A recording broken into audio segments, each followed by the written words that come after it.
인간은 수많은 관계를 맺고 살아갑니다. 인간과 인간, 인간과 동물, 인간과 자연. 인간은 그 속에서 무언가를 얻으려고 합니다. 인간 관계만으로 제한하여 생각하면 크게 두 가지로 접근할 수 있습니다. 하나는 인간관계, 즉 타인의 관계를 맺음으로써 자신이 이익을 얻으려는 것입니다. 관계를 맺는 것 자체가 목적이 아니라 어디까지나 목적이 관계의 예부에 있습니다. 예를 들면 돈이나 출세를 위하여 사람들과 사귀는 경우입니다. 또 하나는 인간관계 자체가 목적입니다. 이 사람과 함께 있으면 기분이 좋아지고 마음이 놓이고 뜻이 맞아 즐거운 경우입니다. 대표적으로 친구나 가족 등 이해득실을 넘어선 관계가 이 경우에 속합니다.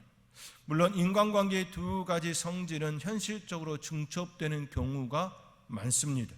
친구와 사이좋게 지냄으로써 시험 볼 때에 도움을 받기도 하고, 업무 때문에 알고 지내는 사이지만 친구처럼 마음이 통하는 사이가 되어 고민을 털어놓기도 합니다. 그럼에도 두 사이에는 동기나 목적에서 차이가 있음은 부정할 수가 없습니다. 이러한 모습을 하나님과 나 사이에 대입해 볼 수 있습니다. 나는 하나님과의 관계를 어떻게 맺고 있는가? 관계를 목적으로 하는가? 아니면 수단이나 이익을 목적으로 삼고 있는가? 크게 두 가지로 구분해 볼 수 있습니다. 물론 앞서 말씀드린 것처럼 현실적으로 중첩될 수 있습니다. 그러나 하나님과 나 사이를 제대로 판단하기 위하여서는, 나의 신앙을 점검하기 위하여서는 구별할 필요가 있습니다. 최근 다소 주춤하였던 코로나19와 재확산 위기에 처해 있지요. 위드 코로나, 백신과 치료제가 개발되기 전까지는 코로나19와 함께 해야 한다는 것 이미 우리는 잘 알고 있습니다. 그러나 재확산 위기에 처한 상황이 더욱 힘들게 하는 것은 또 그 수령에 들어가야 하는가라는 마음 때문일 겁니다. 이미 경험했기에 더 싫은 마음이지요. 전쟁을 경험한 어른 세대들이 전쟁이라는 글자가 두렵고 경기가 난다라고 말하는 것처럼 말입니다. 그만큼 고통스럽고 괴롭다는 표현일 겁니다. 이러한 코로나19 재확산 위기 속에서 우리는 우리의 신앙을 다시 한번 점검해야 될 필요성이 있습니다. 특히나 하나님과 나 사이에 어떤 관계를 맺고 있는지 점검해야 합니다. 하나님과의 친밀한 교제를 이해함인지 아니면 수단과 이익을 추구함인지 우리는 다시 점검해야 합니다. 온전히 점검할 때에 우리의 신앙이 어디에 기초하고 있었는지에 따라 우리 앞으로의 삶을 또 바르게 진행할 수 있기 때문입니다. 코로나19를 통하여 내 자신을 한 번 더 깊숙이 생각할 수 있는 기회로 삼을 수 있는 저와 여러분이 될 수 있기를 주님의 이름으로 권면드립니다. 오늘 본문은 이스라엘 자손을 위하여 만나와 메추라기를 먹이시는 하나님, 그 하나님을 소개합니다. 특히 오늘 본문은 하나님께서 이스라엘 자손을 얼마나 사랑하시는지, 그리고 그들이 어떤 삶을 살기를 원하시는지 잘 드러나 있습니다. 그 하나님의 사랑과 이스라엘 자손들에게 바라시는 삶에 대하여 함께 생각해 보기를 원합니다. 하나님의 기적으로 이스라엘 자손은 출애굽하였습니다. 그들은 짧은 기간 동안 하나님의 일하심과 능력을 경험했습니다. 홍해를 가르시고 대적을 무찌르고 마라의 쓴물을 단물로 변화시켜 주시는 하나님의 능력을 보았습니다. 그리고 그들은 다시 젖과 꿀이 흐르는 가나안 땅을 향해 나아갑니다. 그들이 이집트 땅을 나선 지 한 달이 되었습니다. 이집트에서 급하게 챙겨 나왔던 음식들은 이제 고갈되어 가고 있습니다. 이미 한 차례 말씀물이 없어서 한바탕 소동이 일어났었습니다. 그 시간이 또 흘러 이제는 음식도 풍요롭지 못한 시간에 그들의 영혼은 바닥을 치고 있습니다. 그때 그들은 다시 모세와 아론을 향하여 원망과 불평의 소리를 내뱉습니다. 오늘 본문 3절의 말씀입니다. 오늘 3절의 말씀 우리 함께 읽겠습니다. 이스라엘 자손이 그들에게 이르되 우리가 애굽 땅에서 고기 가마 곁에 앉아 있던 때와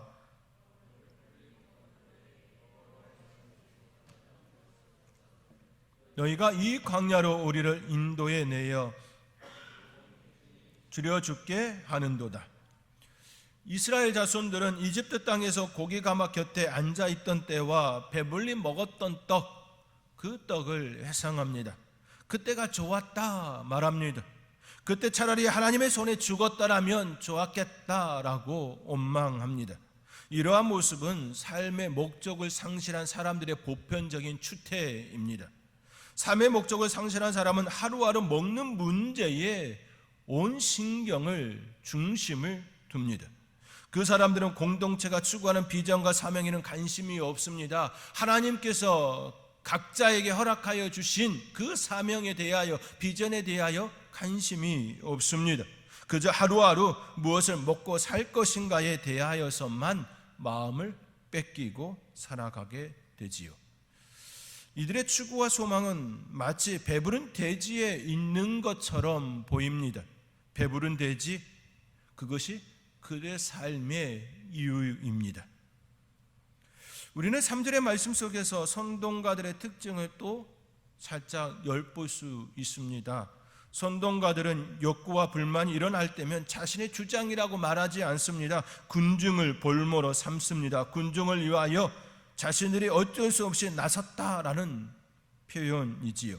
지금 이스라엘 자손들 중에 이러한 일이 일어났습니다. 그들로 인하여 이스라엘은 더욱 한편으로 치우친 휘둘림의 모습이 드러나고 있지요. 우리는 살면서 욕구와 불만을 가질 수 있습니다. 욕구와 불만은 우리가 살아있다라는 증거입니다. 이러한 것이 일어난 것에 대하여 부정적으로 접근할 필요는 없습니다. 이러한 욕구가 일어나지 않은 때에 더 어려운 일이 발생합니다. 우울증이나 무기력증은 바로 욕구가 일어나지 않은 데서 비롯됩니다. 내 안에서 아무런 감흥이나 본능적인 필요를 느끼지 못할 때의 삶의 의욕이 사라지고 더 이상 삶의 의미를 찾지 못하는 결과를 낳습니다. 그래야 극단적인 선택을 하기도 합니다. 그러므로 욕구 불만이나 욕망 자체를 잘못된 시선으로 보아서는 결코 안 됩니다. 다만 그러한 본능적인 필요를 느꼈을 때에 선하고 좋은 방법으로 성취할 수 있는지 생각해야 합니다. 이를 위해 남의 도움이 필요하다면 건강한 교제를 통하여서 서로에게 도움이 되는 관계가 되어야 합니다. 또한 본능적인 필요를 채우기 위해 나의 시간과 재능을 점검하고 미래를 바라보며 현재를 살피고 점검해야 합니다. 그리고 지금 내가 무엇을 해야 하는지 계획을 세우고 하나씩 이루어 가야 합니다.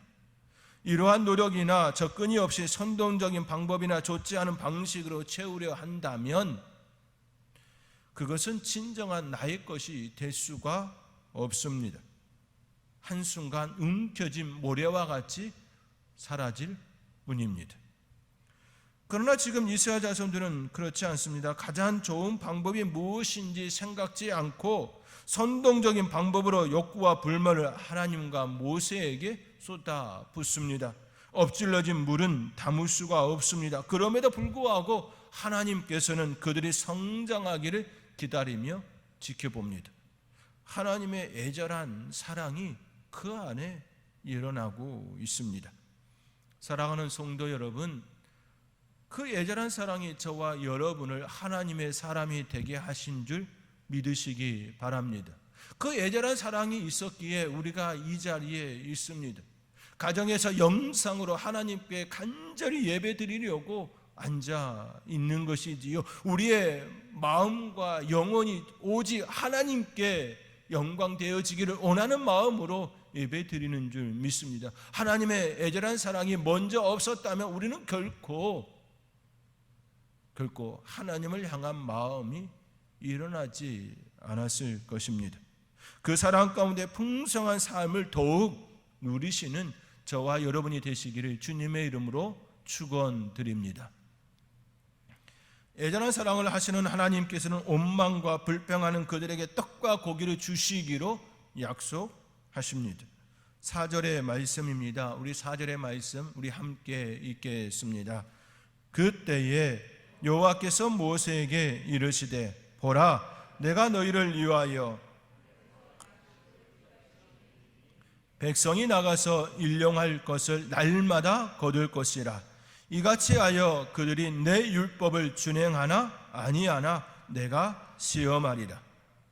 하나님께서는 모세에게 이스라엘 자손을 위하여 하늘에서 양식을 비같이 내리시겠다라고 약속해 주십니다.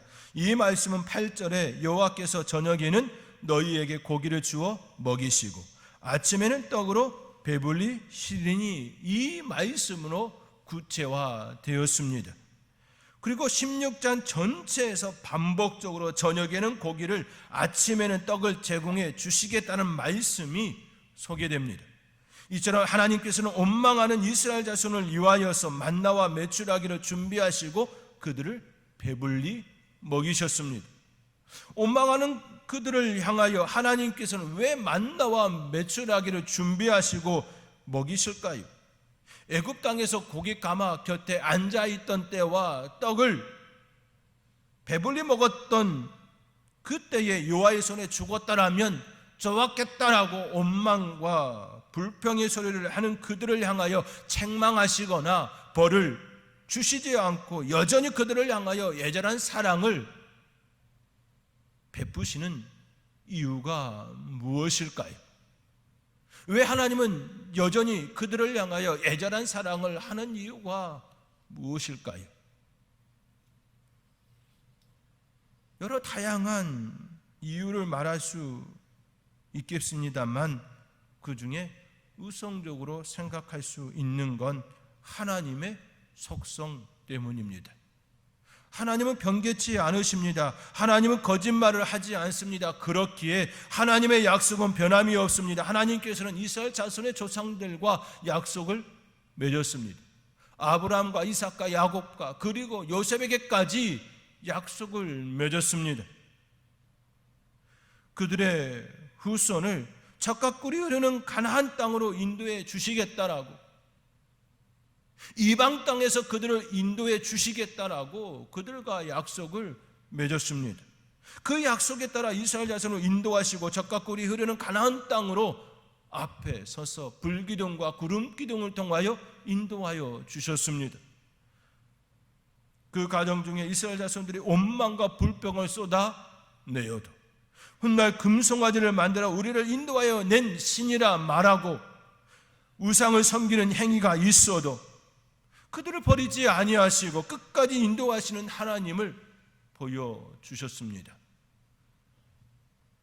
이스라엘 자손이 예쁘고 아름답고 선하기에 그들을 인도하신 것 아닙니다. 그들의 행위가 악할지라도, 그들의 마음이 불량할지라도, 그들이 여전히 어리석은 모습을 가지고 있다 할지라도 하나님께서는 하나님의 속성 때문에 그들을 버리지 아니하시고 끝까지 사랑하셨습니다. 택하신 그들을 버리지 아니하시고 끝까지 사랑하셨습니다.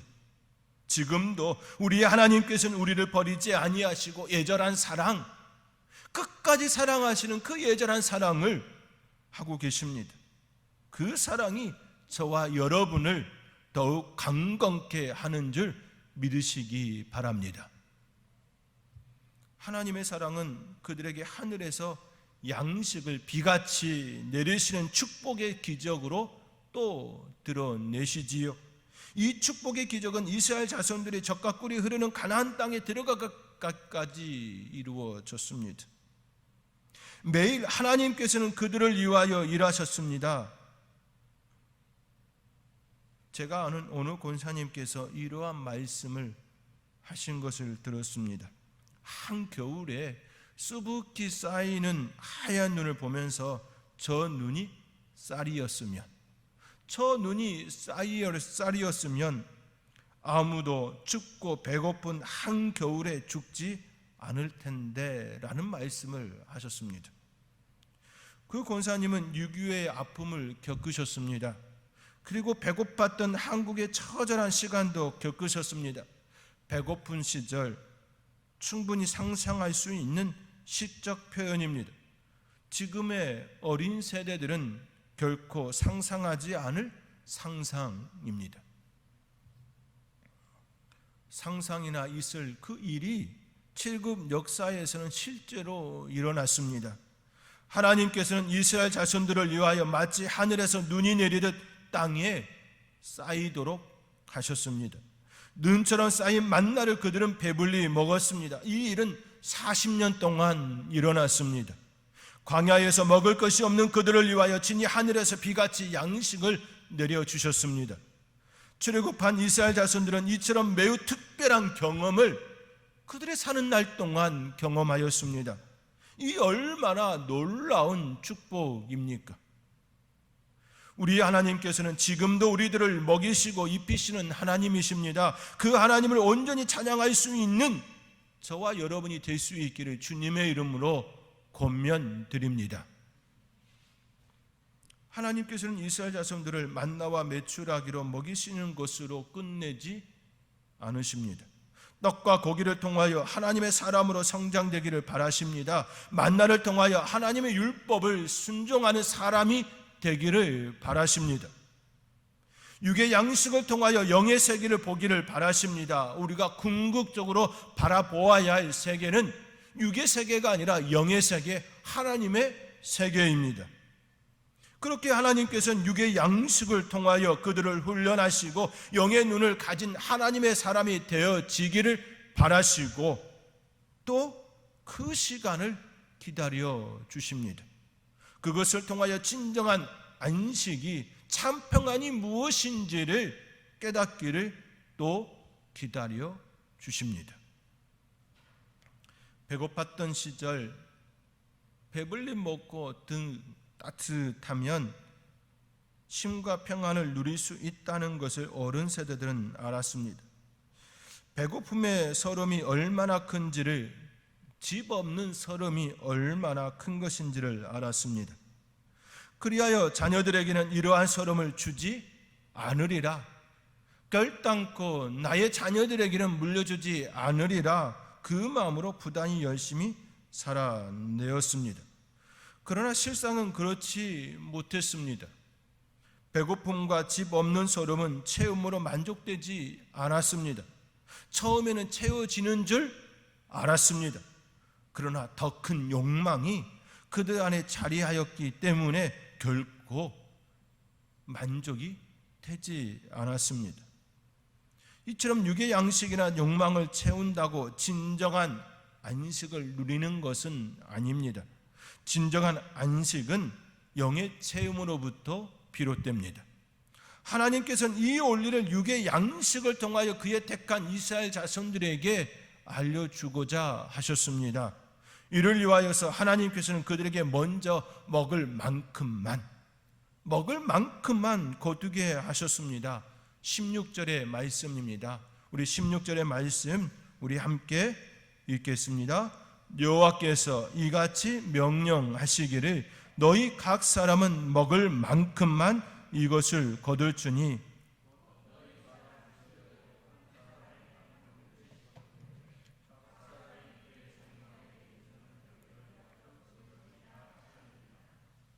먹을 만큼만 거두게 하시는 이유는 필요 이상의 것이 필요 없음을 알리기 위함입니다. 또한 부족하지 않도록 채우시는 분이 우리의 하나님이심을 깨닫도록 하기 위함입니다. 육의 양식은 필요한 만큼만 있으면 됩니다. 그 이상은 필요하지 않습니다. 이를 하나님께서는 그들의 삶 가운데 충분히 느끼게 하기를 원하셨습니다. 17절 18절의 말씀입니다. 우리 17절 18절의 말씀 또한 함께 읽겠습니다. 이스라엘 자손이 그같이 하였더니 그 거둔 것이 많기도 하고 적기도 하나 오멜로 되어 본즉 많이 거둔 자도 남음이 없고 적게 거둔 자도 부족함이 없이 각 사람은 먹을 만큼만 거두었더라. 많이 거둔 자도 남음이 없고 적게 거둔 자도 부족함이 없었습니다. 육의 양식은 필요한 만큼만 있으면 됩니다. 육의 양식이 많으면 우리로 하여금 자만되고 교만되게 합니다. 나는 남보다 더 많이 가지고 있다는 것으로 남을 멸시하거나 무시의 자리로 나아갈 수 있습니다. 또 반대로 부족하면 주눅 들고 나는 왜 이 모양이야 라고 하면서 자기 자신을 비하할 수가 있습니다. 그렇게 하나님께서는 우리에게 먹을 만큼, 필요한 만큼 채워주시는 일용한 양식을 우리에게 공급해 주시는 겁니다. 우리로 하여금 필요한 만큼 늘 허락하여 주시는 그 하나님이심을 하나님께서는 이스라엘 자손들에게 40년 동안 매일의 그들의 삶 가운데서 느끼게 하셨습니다. 그리고 다음으로 하나님께서는 남기지 않도록 하셨습니다. 20절의 말씀입니다. 우리 20절의 말씀 함께 또 읽겠습니다. 그들이 모세에게 순종하지 아니하고 더러는 아침까지 두었더니 벌레가 생기고 냄새가 난지라 모세가 그들에게 노하니라. 육의 양식을 남기면 그것은 아무런 소용이 없는 것임을 깨닫게 하셨습니다. 그들은 하나님을 향한 믿음이 적었습니다. 매일 공급하시는 하나님을 믿지 못했습니다. 그리하여 그들은 다음 날을 위하여 남겼습니다. 그러나 남겨진 그것은 아무런 소용이 없는 양식으로 변질되었습니다. 육의 양식, 즉 일용한 양식은 그날에 소비해야 합니다. 하나님께서 우리에게 맡기신 일용한 양식은 그날에 소비하라고 주시는 양식입니다. 육의 양식은 영의 세계를 위한 필요 도구입니다. 그러나 우리는 종종 그 도구를 자신의 욕망을 채우는 도구로 사용할 때가 있습니다. 그러나 그 것은 아름답지 못합니다. 왜냐하면 하나님의 사명을 감당하라고 주신 것을 잘못 사용하였기 때문입니다. 하나님께서는 우리에게 일용한 양식을 주십니다. 어떤 이에게는 5달란트를, 어떤 이에게는 2달란트를, 어떤 이에게는 1달란트를 주십니다. 그 달란트대로 사용해야 하는 것이지요. 일용한 양식을 주신 그만큼 그날 우리의 생애 동안 온전히 사용해야 하는 것이지요. 만약 5달란트 맡겨진 그 자가 2달란트나 1달란트만 사용한다면 과연 하나님께서는 그를 향하여 어떤 말씀을 하실까요? 정말 잘했다, 충성한 종이라고 말씀하실까요?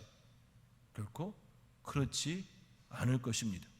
하나님께서 여러분에게 주신 그 일용한 양식, 그 일용한 양식을 온전히 계산할 줄 아는 저와 여러분이 되어지기를 원하옵고, 또한 그것을 온전히 잘 사용할 수 있는 저와 여러분이 될 수 있기를 간절히 소망합니다. 사랑하는 성도 여러분, 꼭 기억하시기 바랍니다. 하나님께서 여러분에게 일용한 양식을 넉넉히 주시는 이유는 그것을 통하여 하나님의 일에 감당하라는 그 뜻임을 기억하시고, 그렇게 사용하시고 더욱더 더 풍성한 일용한 양식을 받아 누리시는 복된 성도님들이 되시기를 주님의 이름으로 축원드립니다. 마지막으로 하나님께서는 이스라엘 자손이 안식할 수 있도록 하루치를 더 거두게 하셨습니다. 29절의 말씀입니다. 29절의 말씀 함께 읽겠습니다. 볼지어다 여호와가 너희에게 안식일을 주므로 여섯째 날에는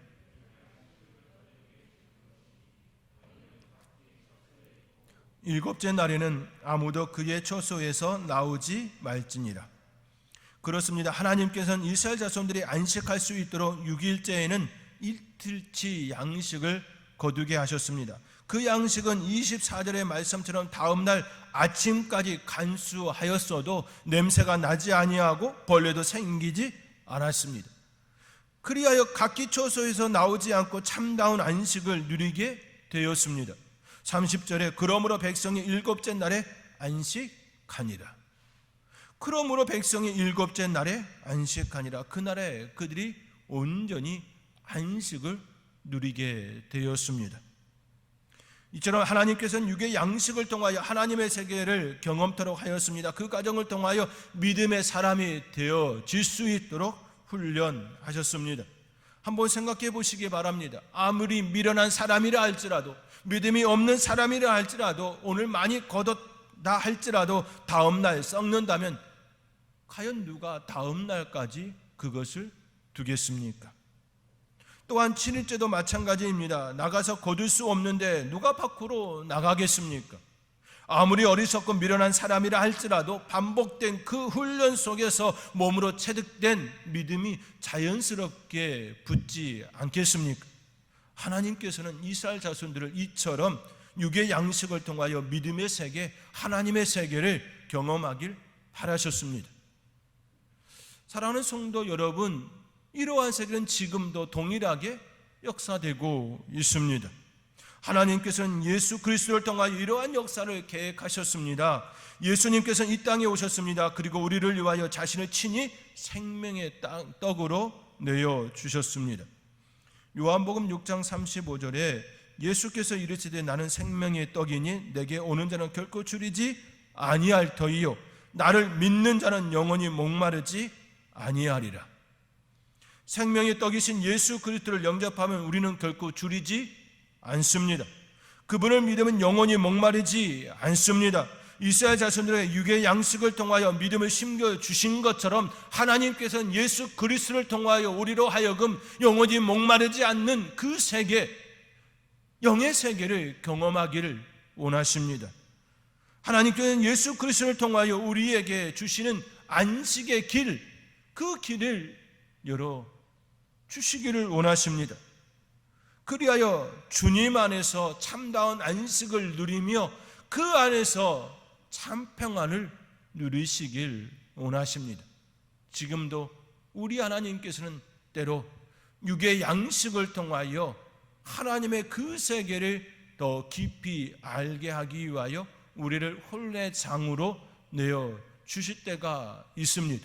그때에 이것 하나 반드시 기억하시기 바랍니다. 우리의 생명의 떡은 예수 그리스도이시다.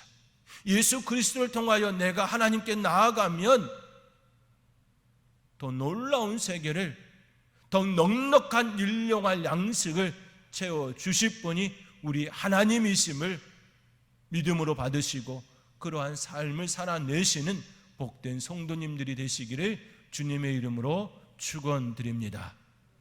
기도하겠습니다. 사랑의 하나님께서는 이스라엘 자손들을 끝까지 사랑하시고 애절한 그 사랑을 보여주셨습니다. 그 모습을 보면서 우리를 향하여 동일하게 애절한 사랑을 베푸시는 분이 우리 하나님이심을 우리가 고백하며 그 하나님께 한 걸음 더 나아갈 수 있는 우리가 되어지기를 원합니다. 그 속에서 일용한 양식을 온전히 잘 사용하며 하나님께서 주시는 그 뜻대로 삶을 살아내는 저희들 되어지기를 원합니다. 그러한 삶을 온전히 살아낼 수 있도록 하나님 저희들에게 믿음 주시고 그러한 축복의 사람들 다 되게 하여 주시옵소서. 이 모든 것 감사하옵고 예수님의 이름으로 기도하옵나이다. 아멘.